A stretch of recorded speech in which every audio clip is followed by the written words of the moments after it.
AWS have got a new service called the Compute Savings Plan as well, don't they?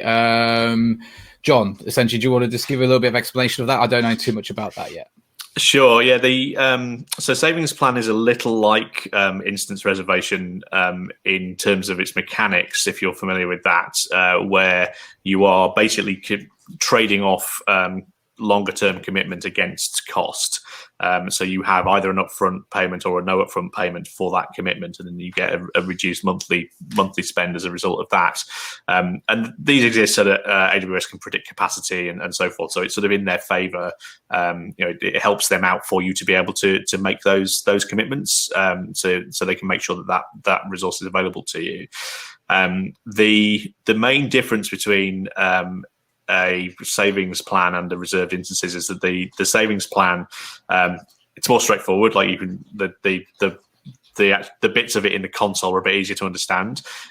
It also allows you to, if you're talking about compute saving plans, reserve capacity on things like Fargate as well. And a compute saving plan isn't tied to a particular type of instance. Compute saving plan is a commitment to use a certain amount of compute. And so it's sort of fungible between your different compute services and across different instance types. As a result, the saving is slightly less than if you use an EC2 instance saving plan, which is specific to an instance class. But you're basically trading off cost against flexibility. And that's all these things are really. The reserved instances savings plans are hedging sort of commitment against cost, and you shouldn't look at it only as a way of saving money, because to do that, as Rob says, you might end up choosing the thing that saves you the most but actually gives you the least flexibility when you need it. The other thing to bear in mind with savings plans and reserved instances is that if you're running a workload that is quite bursty, so maybe you're a Just Eat or some kind of organization like that, where you have a very significant amount of traffic in a short time window, and then that goes away, or maybe you're an e-commerce vendor with a busy Black Friday and Boxing Day sales season. What you're doing by reserving capacity is making sure that when you need to scale up into that capacity, it exists for you. You are potentially at risk if you don't reserve capacity that you need for auto scaling into. If everybody else in that availability zone suddenly needs capacity at the same time as you, and you haven't reserved it, you might not get it. And that doesn't happen often, but there is a risk that would be the case. Oh, okay, cool. And Rob, anything to add with the savings plan offering?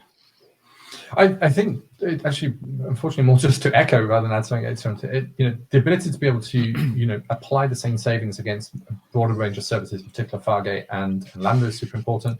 And then it kind of leads on to the way to think about Fargate and the way to think about ECS. And again, people often kind of wonder, should I be using Fargate for all my workloads or ECS for all my workloads? And as always, there's a more nuanced answer than one or the other. And I wouldn't say this is a complete definitive answer because it fits in like a sentence. But if you're running bursty workloads or something asynchronously that you want to scale up quickly, then Fargate is going to be a really good option for you from a cache saving point of view. It also removes the need for you to think about that scaling aspect. But if you've got a baseline workload that you're always running, you can get better efficiency from a cost point of view, certainly, if you're doing it yourself on site ECS. So just as a kind of data point, so we haven't really talked about specific savings. The savings plan, EC2 savings plan, you can get up to 72% savings with the sort of maximum commitment. With the compute savings plan, that's more like 66. And one bit of research I found here that sort of looked at average savings over a 3-year period, you might expect to save about 58%.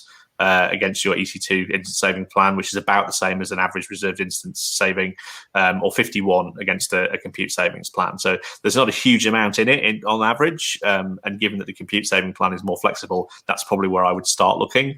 But to reiterate, don't be looking at savings plans only as a way of saving money. Look at savings plans when you are a bit clearer what your needs are going to be, and trade that off. You can always buy small amounts of reserved capacity to begin with, and then ramp that up. You don't have to reserve all of your usage at once.